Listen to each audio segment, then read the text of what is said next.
Hello, and welcome to WEFTech 2021. My name is Palencia Mobley, and I serve as the Deputy Director and Chief Engineer for the Detroit Water and Sewage Department. And I'm Carol Hepnagel. I'm the National Wet Weather Practice Leader at Tetra Tech. So today we're going to talk to you about the Oakman Boulevard Green Stormwater Infrastructure Project that was done in the city of Detroit in a neighborhood called the Aviation Subdivision, which sits on the border of Detroit and another suburban community, Dearborn. So a little bit about the agenda for this talk. We are going to discuss the problem and the concept that we came up with to solve it, the community engagement that was necessary for the project, how the project was implemented, and then of course, historic rainfall that happened this past summer and what we've learned and how we're going to move forward. So the problem and the idea. The Aviation Subdivision sits on a street called Oakman Boulevard that was formerly a airport. More than 100 years ago, this was an airport landing strip.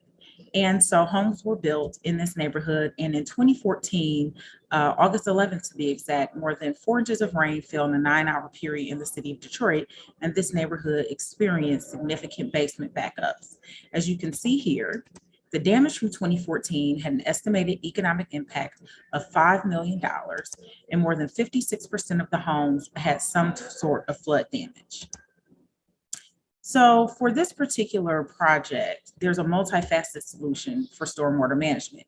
There's obviously what can be done at a parcel level by a homeowner.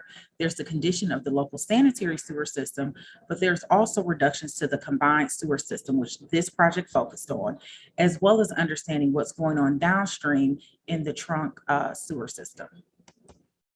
So I'm going to talk about engagement. Particularly in this neighborhood, it was very important to engage the residents. We had a lot of senior citizens. Actually, you'll see me in one of the photographs. The gentleman to my left, or my right, depending on which way you're looking at this, he has on a beaver hat and some brown socks. He was 95 years old, and I really couldn't believe that's how old he was. But we had a lot of meetings with this neighborhood, and it's very important to engage residents often in projects like this. You've got to find a convenient location, a convenient place for them. Right here, we're at one of the police precincts. You have to be an active listener, but you also have to explain the projects in terms that the residents can understand. We spent a lot of one-on-one time with residents. We also had lots of visuals. You got to have pictures. You're talking about very complicated subject matter, and so you must have pictures. The other thing we did was talk about the various options and then use the information we gathered from that residents to provide a design that responded to what they voiced as their concerns. Through this resident input, if you've done any community engagement, you know that residents do not only deal with issues for your department, they're going to tell you about every other single department in city government. And so we were able to refer various issues to my colleagues in other departments in the city. They were very specific about what they wanted the median to be used for. They did not want the median to be a park. They didn't want it to be inviting in terms of having residents and other neighbors think that it was a place for congregation or for social settings. They really wanted it to function as a beautiful garden and as a place where they could continue to do some of the things they already did, which is plant flowers annually. Because of the various ideas they had, they were very specific in the landscape. And so what we proposed and what we installed was very unique to what we heard from those residents. With respect to contractors, the city of Detroit has an ordinance, or it's not an ordinance, it's an executive order, which requires that any construction project which spends more than $3 million have at least 51% Detroit residents working on that project. And this is extremely important to Detroiters. How do I know? Because I received numerous calls and Facebook posts that there weren't Detroiters working on the project. So we actively worked with our contractor to ensure that they were able to find and hire Detroiters to continue to work on the project. And that's a key component of engaging the community. Every time we heard a concern, we worked with other city agencies as well as our contractor to make sure that we could alleviate those concerns from residents. And now Carol's going to talk about implementation of the project. Thanks, Valencia. I want to start by giving just a little bit of the basic information about what the project was. Palencia talked about the purpose of the project was really to help with some of the flooding and the basement backup that the residents were experiencing. So Detroit is a combined sewer system, and the project was intended to pull the stormwater off of the combined sewer system. It was a neighborhood scale project with a total of 63 acres managed by the project. Because of Detroit's topography, where it's very flat, only a small part of that area could be brought directly into the bioretention, and the rest of the area was tributary to subsurface practices under the median. The project extends for almost 0.8 of a mile, and so if you drive down the street, it takes about 5 minutes at neighborhood speeds to go the length of the project. It will store about 1.75 million gallons, and the cost was one of the largest projects of this type that DWSD had done, but on a per acre basis, it was quite cost effective.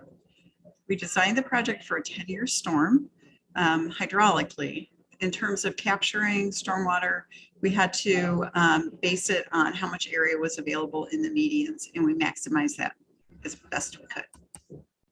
So this graphic shows a little bit of how the system was configured prior to the implementation of the project. And what this is showing is that the catch basins in the street were tied back to the rear lot combined sewer lines, the same place that the homes were going.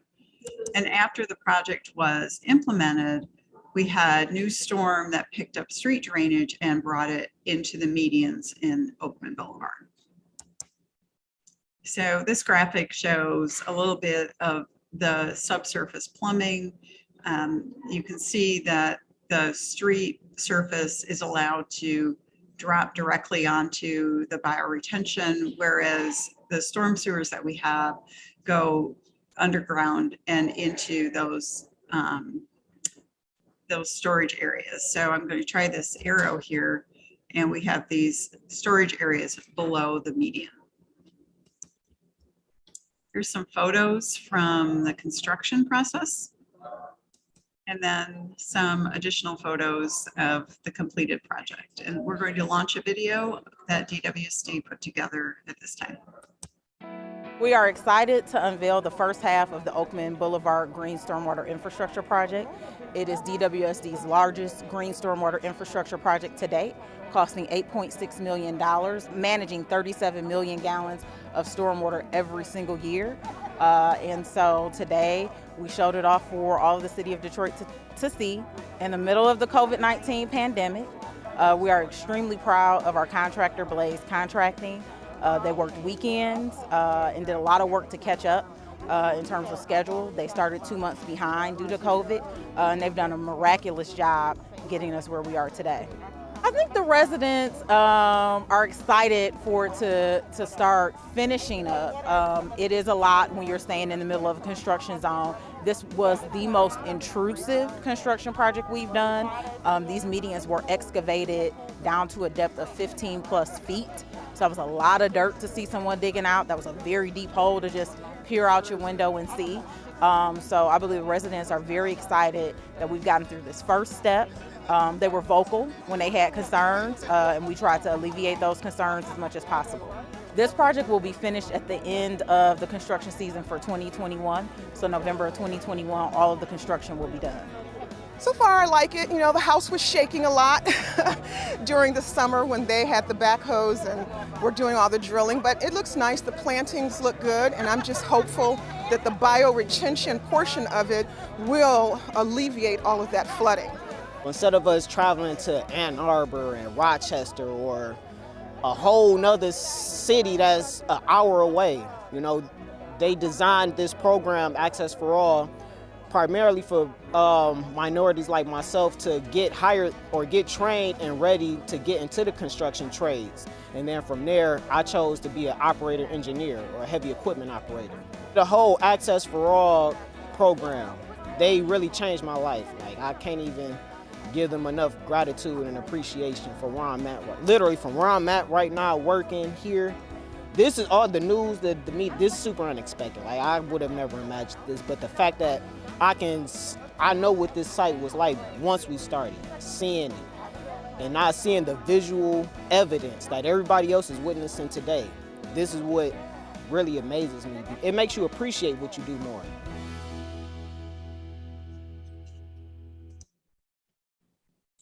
So we got the project done and everything was great. And we had historic rainfall in the city of Detroit. So we had rainfall from June 18th through July 17th that was approximated to be the 1,000-year storm. Specifically on June 25th and 26th, the area that serves the aviation subdivision and the Oakland Boulevard project received almost 8 inches of rain, with the peak of that event happening over the course of 3 hours from 11:30 at night on June 25th to 2:30 in the morning on June 26th, with the peak intensity measured at 3.5 inches in a 1 hour period. So the rainfall was very extreme June 25th and 26th. And then subsequently, we had another event, July 16th and 17th. On July 16th and 17th, what you see here, notice the very intense shades of pink and magenta.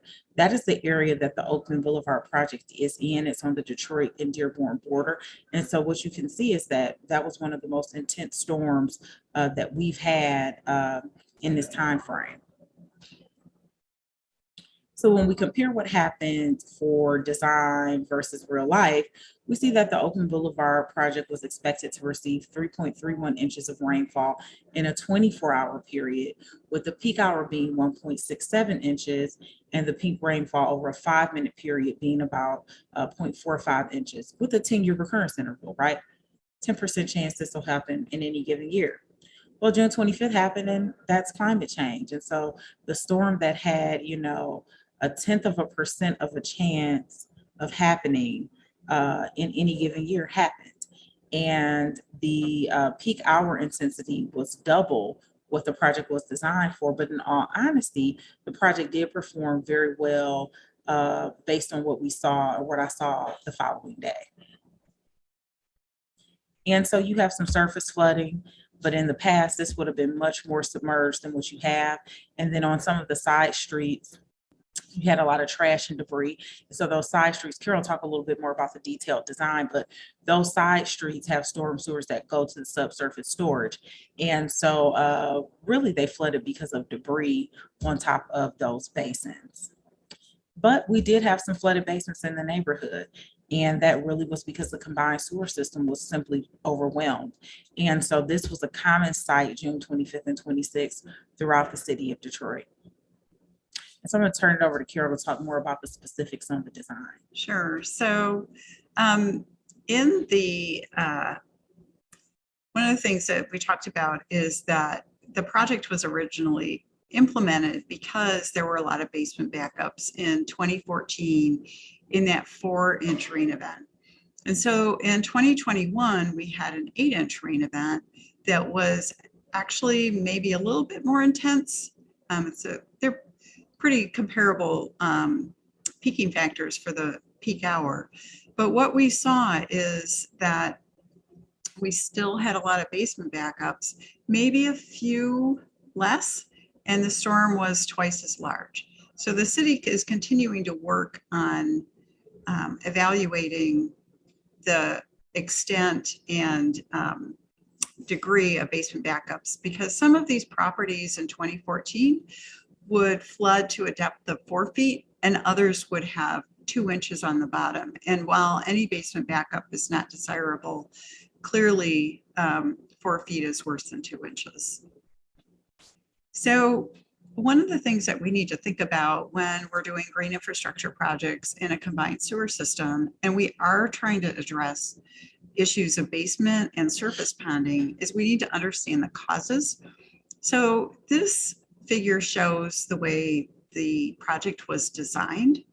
It was designed on the basis of the downstream combined sewer that we're connecting to being in an unsurcharged condition. And then we have our hydraulic capacity of our system, which will keep the stormwater below grade in our green infrastructure and stormwater practices. What we think really happened during these most significant events during 2021 was that the downstream combined sewer was surcharged. And I'm trying to find, there we go. The downstream combined sewer was surcharged, which is really what led to the basement backups. Because the project that was completed had no way to address the surcharging in the downstream system. It's just a very small component of the overall project area, or the overall tributary area to that sewer. And then during the periods of the most intense rainfall, we did exceed our hydraulic conveyance capacity of our storm system. That, coupled with debris on the surface on the inlets, resulted in street flooding. So what did we learn in doing this project? The main thing we learned is that you need to clean and inspect all of your sewer assets in the project area during the planning and design phase. We did some of this work prior to the construction happening, but we did not do as much of it as we would have intended. And so that is, in a combined sewer community, this is critical. It's also critical when a community annexed other areas over the course of its development, because a lot of Detroit was annexed. And so it's important to understand how some of those sewer assets were constructed may not really be representative of the as-built information that you have. One of the hardest things for residents to understand, of course, was that this GSI was not constructed for Floodmageddon. These were unprecedented rainfall events that we had in the city of Detroit. And GSI just is not built for that. It is built for the typical rainstorm that you receive. And even this particular practice was built to be a little bit more resilient than your typical 90th percentile event. We also know that we have to educate residents on their private side issues, and getting them to understand that their downspouts need to be disconnected and routed away from their properties, as well as them understanding that they have footing drains that are still connected to their private sanitary service that can also induce basement flooding. We need way more coordination with the Department of Public Works. A lot of the streets, and I'm sure this is true of most cities, need to be reconstructed and not just resurfaced. And if it's going to be a resurfacing project, things need to be timed in a manner that that resurfacing project happens in tandem with what we're doing as the water department. So we're going to have way more conversations on that with the Public Works Agency. You must communicate with residents early and often. This project did take some time to complete. It was announced in late 2014 that the city of Detroit had received a HUD grant for resiliency. And this was one of the projects that we wanted to do in terms of the planning and design of that project with that grant money. And we stepped out early saying, oh yeah, we'll be ready for this in 2015, when in all honesty, we hadn't even started the design. So you've got to have these conversations often with residents. Their input is going to be valuable or invaluable, quite honestly. And when you're selecting plantings, those plantings that need lots of management, you have to pay attention to that because residents are going to expect this to look a certain way. I will say that I went out to the neighborhood on June 26th, and quite honestly, the project performed better than I expected. I really expected to see much more submergence than what I did see. And so a resident came out, he was headed somewhere, and he said, well, it didn't work, did it? And I said, actually, it did work. I said, do you have water in your basement? And he said, no, but I don't have a basement. I said, well, it still worked because, this is a combined sewer community, and any additional flows, right, has the ability to cause backups. And so he was fortunate in this incident, but we did see far less basement backups and basement claims in 2021 than we saw in 2014. And so I still believe that that is indicative of what this project was able to perform, even though it wasn't designed for Floodmageddon. Carol, last words, thoughts? I think you have one more slide. I did have one more slide. I forgot about that. So we're also going to do some post-construction monitoring. We want to see how each of the medians is performing, but we also want to understand what's going on upstream of the project area and downstream of the project area. We really want to get an appreciation for the sanitary flows in dry weather, as well as understanding what's happening during wet weather in this system. Yeah, I think it's, all in all, it was a good project. It was, but it's tough because you got to educate the people about not just promise them that this project's going to help them, but make sure they understand that they have to do things on their own property, and it's not going to work every time. It's not going to work every time. And I think one of the best things about this was the entire education experience. Carol called me after June 25th and 26th happened. And she said, well, you know, what's interesting is, you know, you never said it was going to stop basement backups. You always said reduce the probability or the likelihood.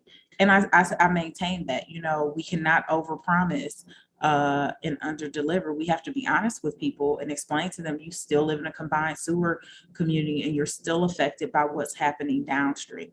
And so we're going to continue to work with the other communities that are adjacent to us, as well as our regional water and wastewater treatment provider, the Great Lakes Water Authority, and really make sure that we have a full appreciation for how the downstream trunk sewers are performing, and some additional things we may be able to do to be more resilient to climate change and these drastic wet weather patterns.